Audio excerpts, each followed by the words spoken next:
Hey everyone, and welcome to another video, another Cody's Conundrum video. Today we're doing something very different. Actually, let me start off by saying merch. We have some merch now. This isn't CCC branded, but I wanted to do more than just CCC branded merch because I feel like we need more good car merch in the world. That's not just branded like CCC or AR12 or whatever. Like, we need more stuff like this. So go to Cody's Car Conundrums with an S, merch.store. That is my Teespring store. The link is down below if you want to get this shirt or all the other shirts I have for sale. And we actually have a canvas now. I need to turn the music down because I can't think. I actually have a canvas now. I'm going to be doing more. It's a photo. It's not a painting because I can't paint, but I can take photos. So if you want some wall art, too, definitely go down to the store. Up top it says homeware and then it says wall arts. Click that and that is where you will find that stuff. But anyway, today we're doing something very different. We're doing a very different video. Some of you may have seen in certainly like my thumbnails, maybe some of the videos. I do hobbyist, we'll say hobbyist photography. As like my NASA photo, my RMVR photo, and the Pueblo photo, like that base image I used, that was a photography photo. And so what you're seeing on screen right now is also a photography photo. This is something I took 3 years ago, actually, in 2019, when I went to Bandimere during the Mopar Mile High Nationals. And I've actually edited this photo before. I'll just show it up on screen now. And I've edited this photo before, but that was a long time ago. I think I either got to it in 2019 or I did it in 2020. And I liked it a lot. I love this photo. And I think the edit I did, as you can see here, was pretty darn good. I'm pretty proud of how that photo turned out, especially for my editing skills at the time. But since then, I've started shooting in RAW. This photo was in JPEG, so sad pandas. But I've started shooting in RAW. I've increased my photo editing skills, and I've really increased it, especially because of the program we're working in today, which is Darktable. And if you don't know what Darktable is, this is just a free... Let me fix my camera, actually, because that seems a little off. Okay. Darktable is just a free alternative to Lightroom. And I mean a free. It is a completely free program.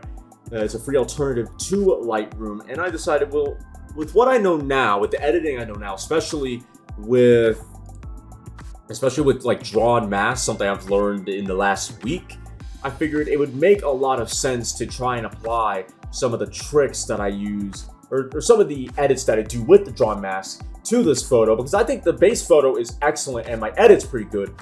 But with the things I know now and with the additional capabilities that I have within this program to make even more specific and better edits, that I can take this photo to the next level. So we are going to work on that right now. Do I want to do the lens correction? The thing I don't like about the lens correction is that it's really blown out the sky over here. It's gotten rid of a lot of the detail that we see here. So, and not that I can't fix it, because I can fix it with the drawn mask. So that's not really that great a problem.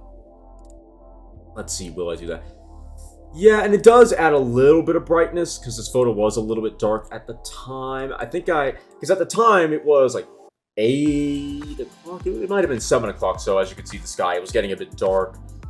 So that means I had to jack up the ISO, which adds a lot of noise, which is why I did the denoise over here. Because if you look on the wheel, I think there's a little bit of noise here if I turn it off. I'd probably have to zoom in a little more. Let's see if we can do control and see how bad it is. Let's see. Okay, so it's just not in focus. So apparently there's no noise there, but I don't really want to chance it because we're going to go over here and fix the shadows, fix the highlights, do all that sort of thing, and that, I imagine, will definitely bring out some of the noise. So we're going to use the denoise profiled, and the setting that I use, it's normally non-local means. From a video I watched, non-local means auto has served me very well and is easier to do the edits. So I prefer that. So the strength is 100. You can go down to 50. In fact, if you right click, you could actually type, you could get it even more specific, like 115, whatever. I find 100 works for the, oh wait, no, not that. Where is it? Let's restart that and then go here. I find 0.100 works well enough for most of my needs. Sometimes though, with a photo I took recently, I called it Viper in Nature. I'll show a photo up here. They had so much noise. I had to jack it up. I had to jack my denoise up with a non-local means auto to like 0.700. So it's not a one-size-fits-all increment. Sometimes I have to go a lot higher to get the noise out because I hate noise. ugh, it's just so ugly. I really don't like that for my photos. Sometimes it's fine, but normally what I'll do, because I use 3 programs, but I do the majority of my edits in 2. So Darktable, and then Adobe Photoshop Express, which is a little Windows 10 app that you can get on the store that comes with most Windows 10 PCs. And what I'll do there in that program, I'll do a little bit of shadow work. I'll change the temperature, make it a little bit warmer, then add a little bit of a tint to simulate like the golden hour. And so I'll do that there, and then I'll go to GIMP. I'll maybe I don't normally make the image bigger. I can, but what I'll do is I'll add a little bit of contrast because I don't like the way this program does contrast. So I'll do my contrast in GIMP, and then add my watermark, and then export it there. So I use 3 programs, but I do the majority of my edits in 2, and about 80% of my edits come from this program, because originally, I like that, that's pretty good. We can maybe go a little higher. Originally, when I started editing, it was GIMP, Adobe Photoshop Express, and then back to GIMP. And what that means is I did about 35% of my edits. I did 35% of my edits in GIMP, and then I did 75% of my edits. Some 70% of my edits in Adobe Photoshop Express, and then the last little percent in GIMP. Whereas now I do the majority of all my work here in Darktable, and I prefer that because it's just so much. It has all the stuff that I need, but to some extent, or in some cases, I prefer its algorithm. I prefer the way it applies some of the changes, and in other cases, like with the drawn mask that I very recently learned how to use, I can do way more than I ever could before. So we're gonna do the local contrast here. That fixes the sky a little bit, and then we're gonna add our shadows and highlights here. Now, normally I don't leave it on 50 because for some photos it'll have this bright spot with this non-effective feathering. So you have this bright section of tarmac, and then the dark section with the normal coloring, and so I have to back it down to. Sometimes I can get away with 40, but most of the time I do 35 like I used to on GIMP, just so I get the shadows corrected, but without it being uber bright and you seeing that lack of continuity between the brightness on the tarmac. But it seems to change the highlights. It seems to change the shadows everywhere, so I'm good with that. I think I will. I don't want to reduce it to 40 because I want to bring this portion out at least a little more than it is like here, but I don't want it to be unnatural, at least not this level of unnatural, because it's like, where's the light coming from? And it looks photoshopped, like really photoshopped, whereas I'd rather it just be a small touch-up to make it a little more obvious. So maybe even 35. And then with the highlights, I'm pretty okay with that, because again, it's already really bright. We did manage to bring it back a little bit with the local contrast, which I was a bit surprised by. But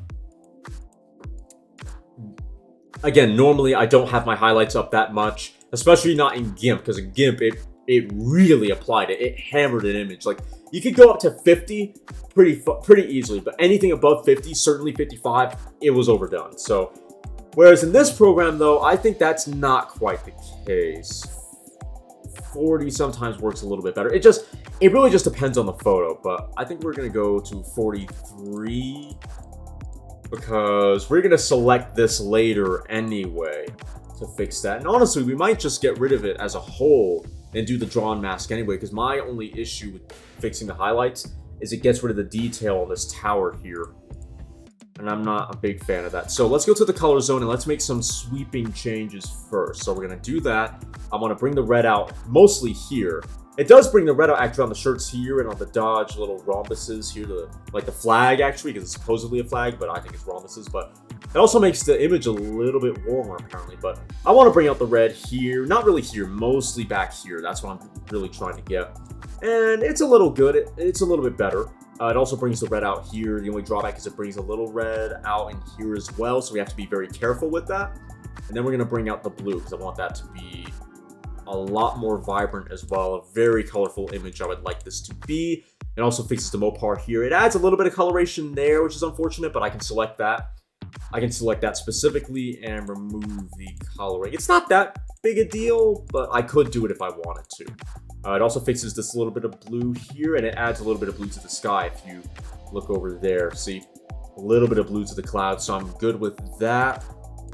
Yeah, That's good. We might go just a little bit higher, make that blue pop a little bit further. And then what we're going to do is bump the yellow up, because I really want the yellow. I don't really care about the yellow here being more vibrant. I'm not that fussed about that. What I want is the yellow on this top fuel dragster that Leah Pritchett drove back in 2019. I want that to be a lot more yellow. But once again, what we have to be wary of is the coloring in the sky right here, because this is yellow and red. It's a little bit of a yellowish red orange. It has all of these colors right here on the color zone, so we have to be very careful with bringing the yellow up, because we already brought the red up earlier. So that's not going to be, that's not a change that we can make safely as a sweeping alteration. It's going to be, that's something we can jack up more easily in isolation. And you're probably wondering why I didn't just do it in isolation first, and then that's because I wanted a little bit of yellow here. I wanted a little bit of yellow here, and actually on the Pennzoil right there as well. I wanted the yellow that exists in the photo to pop more all the way around. It's just that if I wanted to pop any further in a specific area, that's where I'm going to select the top fuel dragster and make that specific change. But overall, I wanted the yellow to pop a little bit further as well. Then we also have the Velva, which helps to saturate low saturated pixels. So here, let's see, I think it did that window there. Yep, I think it did the sky. It did the sky here, and it did the tarmac over there. So I kind of like this because it adds even more life to the photo. I just think it might overdo it with the colors a little bit, especially because I'm not done with the sky. I haven't finished that. And I've actually just realized there's some green over here on the hillside that I didn't even comprehend, because I actually did a test run on the image just to see what my changes, how my changes would affect the photo, and if I was even going to do this video at all. And I thought it'd be fine, so I decided to. But yeah, I didn't even think about the hill there when I did my test edits. So let's do that now, actually. Let's make some of these changes now and make this green pop a little bit further.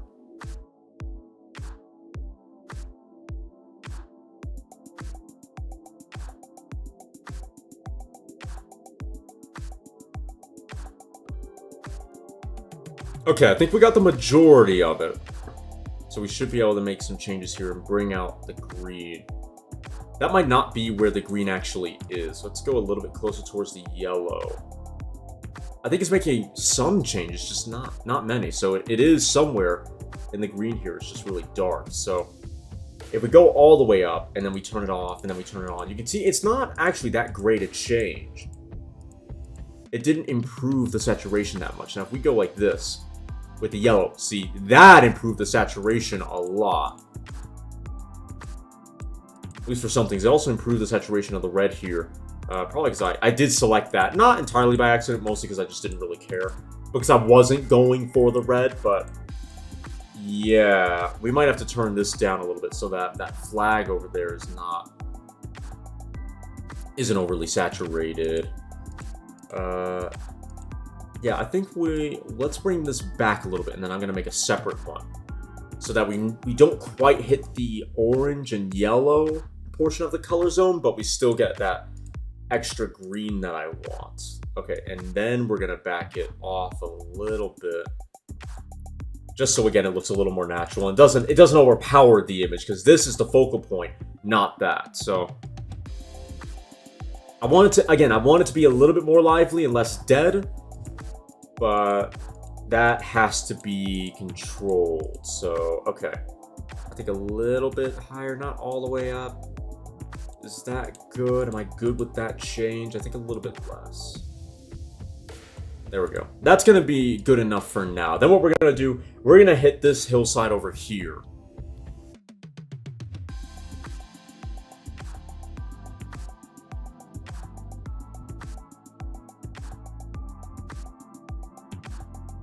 Alright, I think we got that hill on the other side. Let's see what happens when we bump the green up. Okay, that is unnatural. So, what happens if I do the yellow?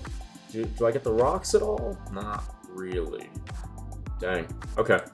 So, we're going to have to be a little careful on the green. We're only going to be able to bump it up a little bit because I think there's this really weird blue tint to it.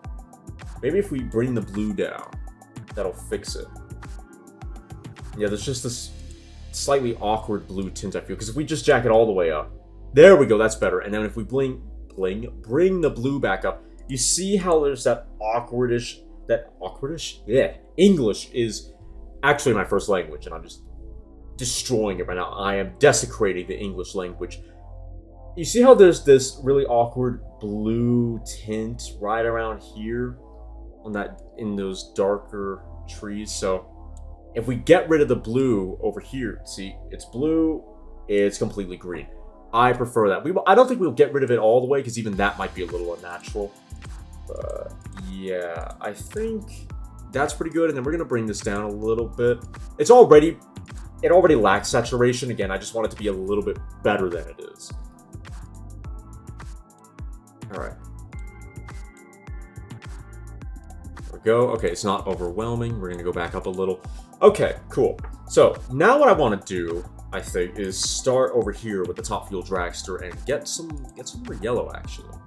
It is pretty good as it is. That sweeping edit I did with the first color zone was pretty effective, did a good job, but I think I want a little bit more, but only in this area, very specifically in this area. So that's why we are selecting it. That's why we're doing the drawn mask. I'm going to be working on this solely.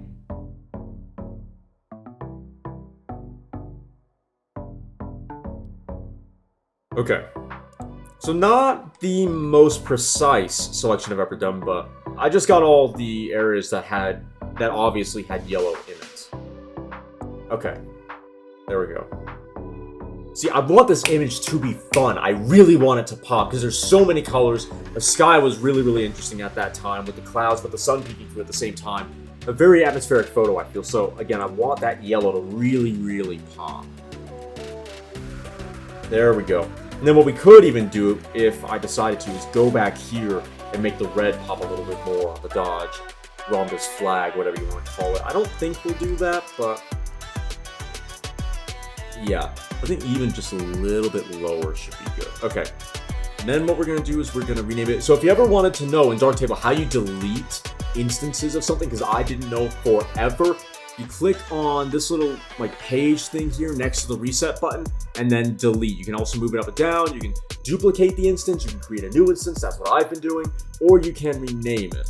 And so I'm going to say Top Fuel Yellow Coloring like that. And there we go. It kind of cut it off, but we know what it is. So, and if not, we just turn it off and on. And you can see, again, it's not a huge change. It's not a huge edit, but it adds that little bit, it adds that slight increase of the pop of the yellow. And that's exactly what I wanted. So perhaps what we could do now is either focus on the red here or focus on the blue here. And considering the sky already lacks a little bit of color and there's not much blue elsewhere outside of here and maybe here, I think we'll make it pop a little bit more. Just a slight, a minuscule increase, a minuscule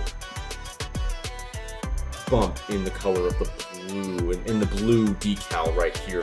So what should we do now? Either we could work on this.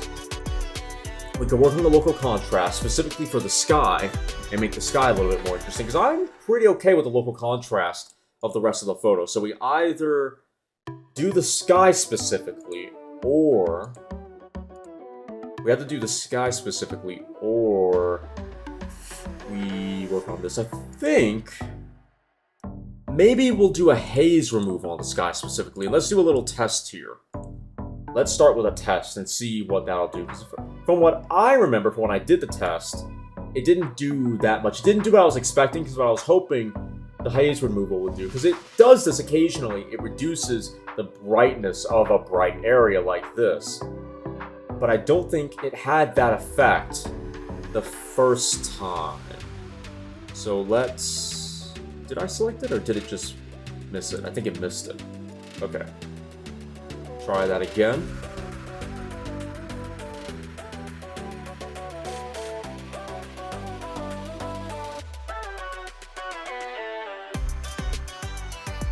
Alrighty, let's see what kind of effect. So it didn't really change the sky. Now, unfortunately, because I was due to me being very imprecise with my selection, it had a adverse effect on the sky, on the hilltop there. But it didn't really change the sky as much as I was hoping. As you can see, I bumped it all the way up. I mean, we could go a little further and see what that does. I don't think it's going to make a monumental... Okay, no, it made a monumental change. All right, so we want to increase the distance, because that is what will really have an effect on the sky there and make it more interesting. That might be going too far even, but let's reset, get my selection going, and try to be a little bit more precise, and so not hit the hilltop on either side, and maybe try and go around the tower here, because I don't want to change that. I don't think I do anyway. That's not what I'm trying to change. Just the sky. So let's get the ease. I'm going to have to be really careful here not to sweep too quickly. Let's try and get the selection right, as close as possible without hitting it. Looks like there's a little tower here that I probably don't want to hit, because if that little tower is a lot darker than the big one, it might look very strange. So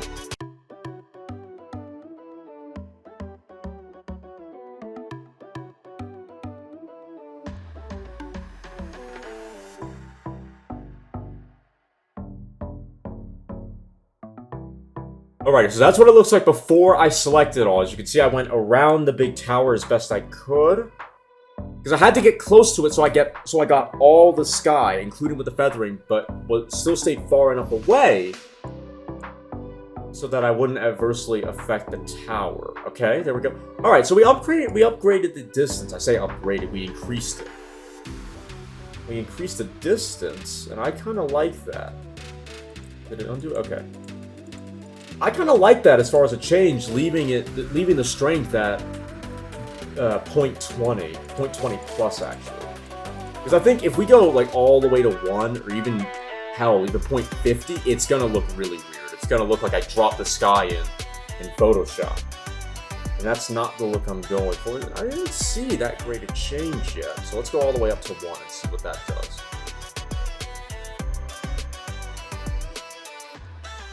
I'm not seeing that much of a change. Let's turn it off, and then... Yeah, but like I said, I'm really not seeing that much of a change here. That's not that bad. I think we're still going to reduce it, though, because I don't want to chance it. I don't want to... Because if we need to increase the strength of the haze removal that is specifically selected around the sky, we can do that later. That is something we can do on our own later, but I'd rather have it a little bit underdone right now, and then decide to come back at it later. I mean, it's not that you can't make the changes after it's set. I literally just did a change while we were talking.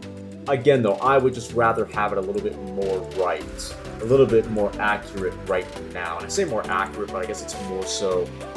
It's not necessarily an accuracy thing. It's just that, oh, Darktable's not having fun with me going back and forth. But I guess it's less of an accuracy thing and more so of a moderation thing. Just make these edits in relative moderation, just so we don't overdo it.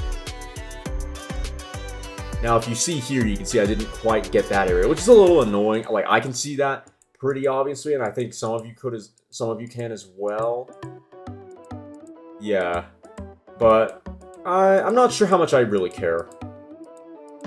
I'm not sure it's that big a deal.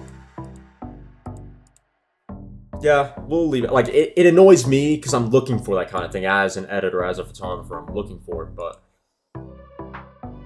that's relatively minor, I feel. So let's just leave it and work on something else. So, because I don't want to have to reselect all over again. See, that is the kind of sky that I'm looking for. That's the kind of drama that I want. And that's why we're going to be selecting the sky again. I know I decided I didn't want to select it, but I didn't want to select it to do the change I just did with the haze removal all over again. I'm fine with doing this if it means I'm doing a different edit.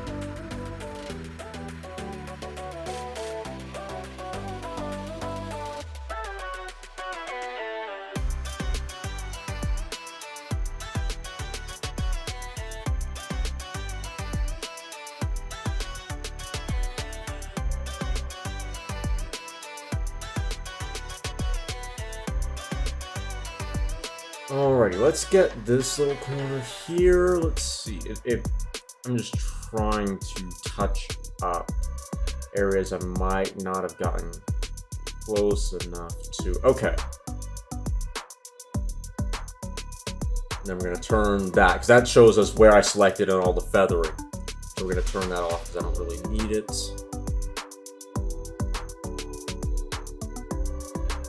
Okay. So again, the reason why I'm doing this is I just want to increase the drama of the sky. Mostly the shadows here and here. So it really looks like it was a rather cloudy day. You see how big a difference that is and how much atmosphere it adds to the photo. Like, yeah, it was cloudy. The clouds were thick. It was raining, because it was actually raining at that time. It was raining on and off that day, actually. If you guys have never seen the video, actually go watch it, because I talk about how it was raining on and off, and we'd get like 3 or 4 cars down the strip in the span of like maybe 20 minutes. And then after that, it would start raining again, and they'd have to pause, and they'd have to start and stop and start and stop and start and stop. That was a hell of a day. But yeah, so again, to me, because the drama I'm adding is sort of like the treachery of it's late, it's a little cloudy, the sun. I don't know. I just think it looks cool. Having that additional weight to the clouds, the additional shadow here and here. But again, I just need to not overdo it. I think 140 something percent is right. Probably 147 and under. I think that's going to be the Goldilocks zone for drama. Yeah. Alright. Here we go. That's that. Alright. So now we have a choice. Whether I attempt to fix the shadowing down here, because we could just go back up to 50, right? And then that would be a change. But again, I felt that was a little unnatural. Maybe bring it up by 5 points. I don't think so. I think 37 is where we want to go with that. And then with the highlights, as you can see, I haven't done anything here, because we totally could. And that would also do wonders to make the clouds a little more dramatic. If we brought it all the way back up to 50, that would probably be overdoing it. But the reason why I did it the way that I did it and selected the area specifically and just used the local contrast is because I wanted to do it that way instead. Because that brings down the brightness, which is good, which is helpful. But again, I wanted to do what I've done there via different methods and specifically. And those weren't edits I wanted to make at the very beginning of the video. At the very least, at the beginning of when I started doing all my edits. So we might make it, I'd say a little more, but honestly, I think any more than 0 on the highlights for this setting is really going to be overdoing it. Maybe 5, maybe 10. Just to remove a little bit of that brightness. Yeah, honestly, I think 4 or 3. 4, I think. Alright, and now you can see how much that blue really came out in the clouds there.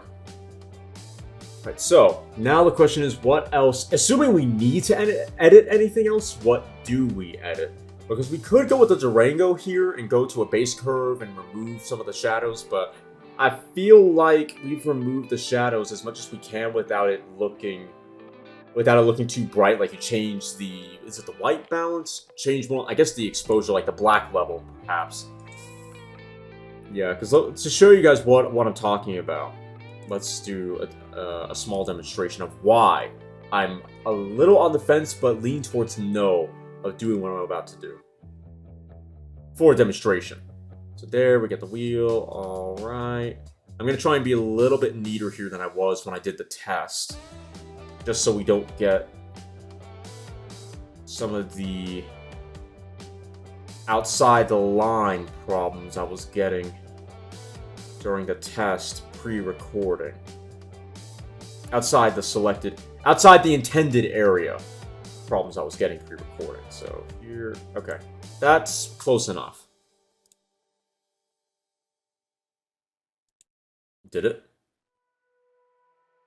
I don't know, I didn't make any changes, so we'll have to try this and see if it goes for the entire image. I think it's going for the entire image. Sometimes Darktable doesn't keep your... No, okay. See what I mean with that? This, once it outdoes it, once it removes that, once it removes the base curve, this shadow correction looks natural. This looks like I highlighted it. That doesn't work for me. And it does bring out some additional detail, but nothing important down here like I wanted. So it's likely not going to be worth it. And I think that may have got rid of it. Sometimes, I say occasionally, relatively occasionally. Okay, yeah, it just removed all my selection there, as you can see. But yeah, so that's what I don't want to do. Truthfully, let's see what that does. Actually, I might have liked the shadow increasing, but without it being specifically on the Durango. Okay, no. Yeah. So again, it just added this haze, really, this white haze over the Durango because the shadows were removed and didn't bring out anything all that important. Partially because it's JPEG, I would have to think. So yeah. Again, it really didn't do anything meaningful to the photo. So that's why I'm not going to go that route. Now, if you do what I'm doing here, this is the highlight section of the base curve, and that's going to mess with the sky over here. And I've done these changes occasionally. Let's see what it'll do. Oh, look at that. That's annoying. You can kind of tell. It did change the sky, but not for the better. It actually changed, like, everything else for the better. I don't know. I don't think so. I'm good with it. Sands, all of that. So you really can't tell here with the base curve. Okay, it fixed it. Yeah, I'm not sure what that's about. That's really frustrating, but the rest of the image is okay. And again, this is just a re-edit. So if I wanted to dedicate more time to that and to fixing it, I could, but I just want to do a pretty simple re-edit here. So we're not going to mess with that now. I could do a graduated density filter down here and darken this road a little, or darken this portion of the image a little bit, and kind of draw your eye to that a little more, but I don't think that's necessary. Maybe on the side, but nah, I don't think any of that's necessary. In fact, if I'm going to do anything, as far as trying to draw your eye to a specific place, what I'm actually going to do is crop it. Because it's looking like, to me, there's a little less image over here and a bit too much image over here. As much as I like seeing even the people over here and this much sky and all the... I think that's an ambulance in the far back. It doesn't make it that equal. So we're actually going to crop it to get it out. Try to balance out the image a little bit further. Just a little more. Little more? Okay. If I need to undo it, I can, but yeah, let's keep going. Just a little bit further. Okay. I think that's good. Yep, that focuses you on the Durango, the dragster, and yeah. So now what I'm going to do, I think, is maybe sharpen the image. Now, darktable sharpening can go way too far if you're not careful, so you have to be really intelligent about how, you have to be really smart about how you do the edit. So the first thing I always do is the amount, because it's always too low at darktable, so you have to bump it up all the way to the max, because then what you're going to do is change the radius, because the radius, from my experience, has a much more obvious effect on how sharp the image actually is. So if we turn off, you can see how much sharper all of that stuff is. And actually, I'd love to get rid of these highlights, but I'm not confident in the removal tool of this program. But we're going to be jumping into Adobe Photoshop Express in the first... we're going to be jumping into that program anyway, and we can get rid of that stuff, so it's not a problem. But see, this is overdone, because from my experience, when you export something into Darktable, all that sharpening you did is amplified in the final image. So as hard as it is for me, because I love a sharp image, and I greatly prefer that sort of look, I think we're actually gonna have to under sharpen this a little bit, so you can see it just a wee bit, just enough so that I can see it when I turn the layer back on, but not any further than that. See, there you go. Sharpen that a little bit. I think we're gonna go to 1.3. I can see it right on the 1300. I think that's good. what we might do, I think I'm going to go 1.350. I want a little bit more, but not that much. Okay, that's better. All right, so there we go. That is the finished product for this program. So we're going to go into light table. Dark rooms are editing. Light table is where you work on all this stuff. That's so you can change your metadata, start your image. You can even organize your images. I don't use Darktable for any of that because I work on that sans program. I work on that outside of the program beforehand. That's how my workflow works. So that's how my workflow is. And so I just prefer to make the edits, come in here, change all of this stuff, and then get it done. So I'm going to export the image, and then I will see you all over in Adobe Photoshop Express, where we're going to do just a few touch-up edits, and then find some presets, some filters that I like. Alrighty, everyone, so now we are in Adobe Photoshop Express, and the very first thing that we're going to do is, let me zoom in here if I can. Alright. Why don't you let me move? Oh, you're such a lame head. Oh, wait, no, it's just these at the bottom. Okay, it's been a while since I've used this function in this program. So what we're going to do is we're going to take the spot heal. That's what I'll say. I don't know where the spot heal is on Darktable. I'm not confident in its abilities. But what we're going to do is heal all these spots here in this program. Adobe Photoshop Express does a really, really good job, actually, of this. I like it a lot for this function. So we're going to get rid of all these light spots here that are almost like pimples. Is that an okay change, or is it a little awkward? It's a little awkward. Let's see if we can do a little better. Nope. Gotta get a bit closer to get it all. Yep. Okay. Right in there. Okay, we only got a portion of it. Gotta get a little closer. See, because I'm trying not to cut this crease here in the bumper. There we go. And then there. Nope. Let's go to, I don't know, brush size 7. Try and be a little more precise. Yeah, there we go. Getting it without touching the lip. I think we touched the lip there. Yeah, we did. No. There we go. And then we're going to have to go to a really tiny brush size for this one because it's right in between the Mopar text and that crease. So we're going to have to be very, very careful. I think 5? I was going to say 4, but maybe 5. Nope. Some of these we're really not going to be able to get because they're in bad areas. And this program can only do so much. GIMP can do more, actually, because I can zoom in and choose a different area. So GIMP I'll also use for healing spots, but I don't normally... Do I? No, I've done it after the fact. So if it's that great an issue, if it bothers me that much, then we can do it after the fact. But I don't think it's that bad. Not compared to the ones that we had gotten rid of earlier. Like, look at that. That's great. Brilliant removal. See, this here would require GIMP because the brush in Adobe Photoshop Express is circular.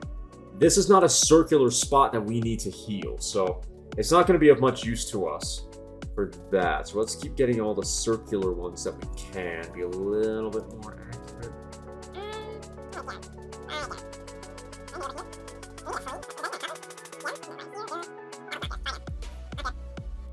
Good.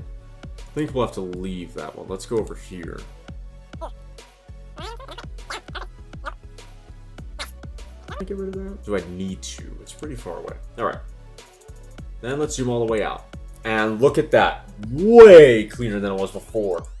Fix the pimple-ridden face, or the light pimple-ridden face of this Durango. So let's go to the shadows, because we may be able to fix the shadowing in this program. So I'm not sure it does it that differently, but it is slightly different. Different enough to warrant me messing with the shadows in this program as well as the other program. Oh wow, look at that. All of that nastiness gone. Much better. The only drawback is that I have that on top of the shadows, so I'm not just seeing the shadows being changed, but I guess we can just ignore it.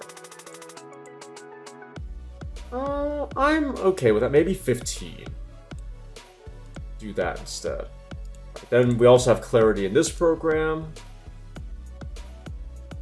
this is another program where it doesn't seem, when you bump the clarity up from in this program, in addition to doing it in Darktable, it doesn't seem that bad when you're initially editing it, but I'm not sure.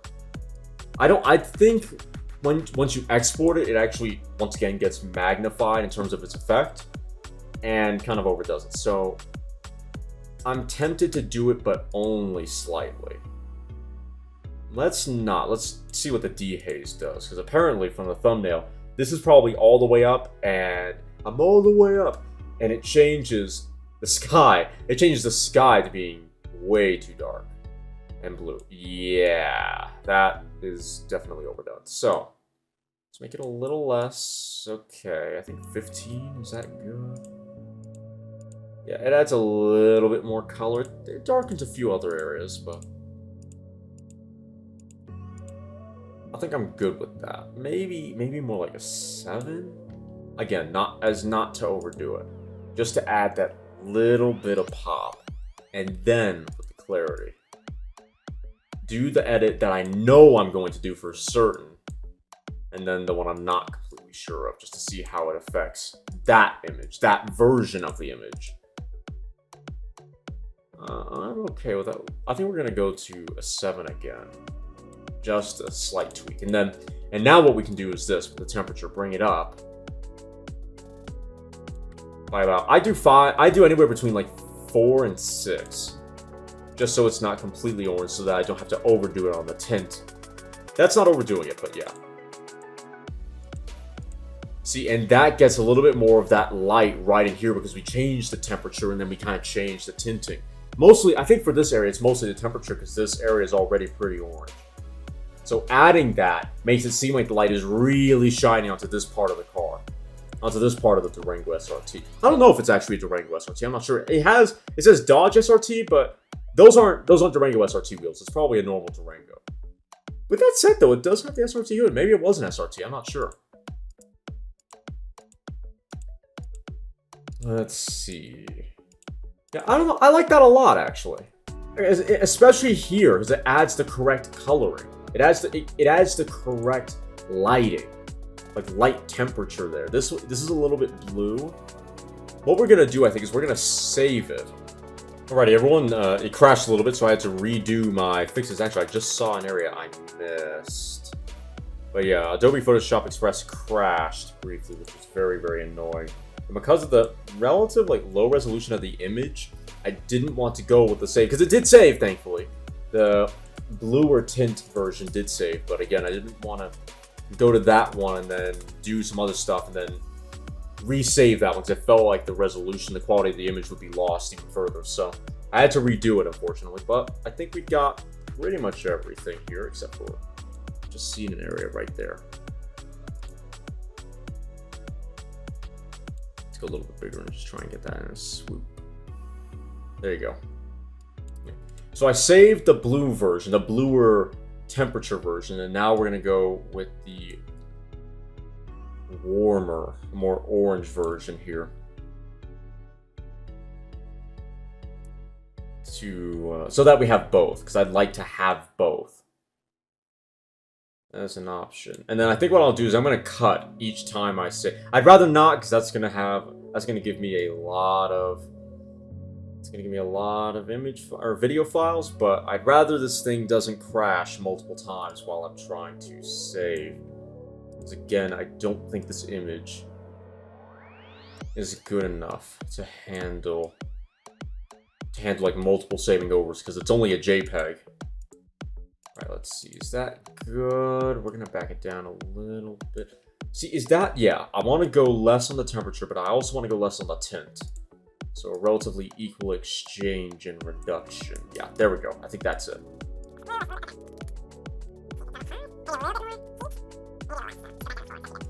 Alrighty. Time to save this one. Time to save this image, and then we're gonna go through all the. In fact, but considering how long of a process this is, what I'll probably do is go save them all, and then when we go into GIMP, you'll be able to see all the different versions I made. So I will see you all in GIMP once I get all of my filters ready. Alrighty, everyone, we are back, and now we are at the final stage of my workflow, of my process, we are in GIMP here, and we are going to do, again, like the last little 10-15% that I like to add to photos. So, likely a little bit more contrast. I very normally don't go beyond 6, but I think any more than that, like 10 here, is really overdoing it. It adds so many shadows. It's like it takes away some of the detail. Alright, so we have my watermark here. Oh, this image is actually small. Jesus. Let's see. And then I shrink it so that it's not overbearing. Ooh, 700 might be the way we have to go. Might even have to be smaller than that. Not the image itself. Yeah, that might have to be smaller. And I have a black and a white version. Sometimes I go with the black, sometimes I go with the white. It obviously depends on the lighting in the image. But I don't know if I want to go with the white one for this one or not. Because we're putting the logo here in a particularly, and not a very bright corner. Like if it was here, the white one would make sense, or maybe over here, but the black one makes sense here. I don't know. I think we'll stick with the black one. It's not that dark, it's not that bright, but I think the black one's going to be easier to see. So that is what I typically do. That's the edits. That's my entire workflow, and that is pretty much the end result for this photo. I think it's a little unfortunate because it's not a full quality. I don't think it's a full quality JPEG. It's not like a massive JPEG, and I wish I had shot it in RAW at the time, obviously, so I could get some of the details back and all that stuff, but I didn't have Darktable at the time. I didn't know it existed, and my editing just wasn't what it is now. So I think for all the sort of handicaps that I had with this photo, it still turned out pretty good, and although, in all honesty, I'm not sure it's that much better than the original. I'll have to see the two side by side, and I'll show you, though, at the end of the video, all the various versions with all the various filters and the original edit and my 2021 edit. So I will see you all at the end of the video. Alrighty everyone, so I have the old image right in front of me, and one thing that I really like actually is the clouds at the back here, because the sky, it's funny because in this image the sky is more orange, it's more red to the tint, whereas if I go back to the new one, as you know, as I was saying in the video, I wanted to keep it bluer. I wanted to have that separation between the blueness of the rain clouds and then the sun peeking through the other clouds right in the middle there. And that's an interesting separation that I didn't expect. And another thing that I find a little interesting is that in the highlights, right in the middle of the image where the sky is, it's a lot more orange than in the final product, which I wish I had done differently. I wish I had made it a little more orange, but I didn't actually look at the older image at the time before I started editing the new one, so that just went by the wayside. Now I should say this. That is something I prefer on the older images, the coloring of the sky, maybe except for the orangeness in the clouds on the top. That I'm fine with it being more blue in my new edit. But anyway, something that I prefer in the new image here is how that 1320 Top Fuel Dragster is not only way brighter, but that 1320 text is also way sharper, so you can really see all the graphics, all the yellow there, and the yellow is a lot more vibrant as I wanted it to be. I don't think it's quite as vibrant in comparison. I maybe could have gone a little bit higher on the saturation for it, but that is a big improvement over the old image to me, because you can really see that Top Fuel Dragster a lot more. Something else I prefer on the new edit is how I changed, as you saw, how I changed the green of the hillside on the back. Because I look at the old image and it looks kind of flaccid. It looks I say flaccid, it looks undersaturated. I mean, I didn't mess with it at all, but it really looks too desaturated. So when we go to the new one, it adds a lot more color, and I think more definition to this area. Certainly, it looks a little bit sharper. And then even that hill in the far back, completely dark. It's not black, it's a dark green, like a forest green. Ironically, a forest green, but you really can't see it all that much. And in the new photo, though, you can really see it, and I'm glad I took some of that blue tint out and made it a little bit more green, but I'm also glad that I upped the saturation of that as a whole, because it was really just non-existent. I say non-existent, but you can't see that much back there, so I'm glad I changed that. And then another thing I'm glad I didn't mess with is that tower right in the middle here. It's not really a light tower, some control tower of some description. In the old image, it's really dark, as you can see, and I think that might be because of maybe the dehaze, maybe the clarity. So I'm glad in Darktable I selected around it when I was messing with the sky. That way you get all that detail, you get that interest. I'm sure most people would say, no, take it out, that's disgusting. But I need to figure out how to do that kind of selection in Darktable. I could do it in GIMP, because there is a way for me to do it in GIMP, so I could have tried that instead. But again, this is just a re-edit. If I was doing it for the first time, I might think about that. Go in GIMP, do what I need to do, save it as a .xcf, and then go into Darktable. I think it can open that file, and then do that instead. Another interesting thing is that Mopar truck in the top right that has the demon logo. It's a little bit brighter. I don't think it's any more blue than in the new photo than it is in the old photo. It's just brighter to me. Now, is that red truck at the top just below the hill redder? Not. I mean, it sort of is. It's sort of redder, but again, it's mostly just brighter in this image. Everything's a little bit brighter in the new edit. And I think that might add to some of the vibrance we're seeing here. Some of the seemingly increased saturation that I'm looking at here. Let me look at the Pennzoil logo. Yeah, I bumped the yellow as you saw in the video, but the Pennzoil logo doesn't look that much more saturated. It just looks brighter because, again, this image is overall brighter than my original edit. And then I have to say I am glad that I cropped that left side of the image to get the Durango more in the middle of the shot. That definitely aided in the, I think, in the composition of the shot for sure. So overall, and I also didn't get rid of the little light pimples on the Durango's bumper in the original edit. I'm surprised by that. I thought I would have done that. Apparently I didn't though. That's a bit of a surprise. But yeah, so overall though, I'm very happy with this new edit. I think it is an improvement. I think the only downgrade compared to the original is in the orange highlight, is in the brightness of the saturation of the orange in the sky on the top left. That's not as orange as it should be, especially in comparison to the original image. But that is what it is. Overall, I would give this and I'm not going to be biased. As far as a re-edit, I think I would go a 6 or a 7 out of 10. The original image and the original edit was fine, especially for a JPEG at that light level. But there's a few things that there's a few changes I would make here and there, and I think this image definitely would have turned out better if I shot it in RAW back then, for sure, because then I would have been able to bring back some of the shadows much more easily. But yeah, I'd say 6 or 7 out of 10. It's just a few incremental improvements here have really, I think, have really taken this image to, not to another level, but has improved it by about 15%, maybe. Yeah, about 15-17% as far as visual pleasantness. Anyway, though, I hope you all enjoyed this video. If you did, please make sure to like, comment, share, and consider subscribing. And if you do subscribe, thank you very much. I really appreciate that. Please make sure you hit the little notification bell and then all notifications. That way you'll be notified every time I upload. I will see you all next time.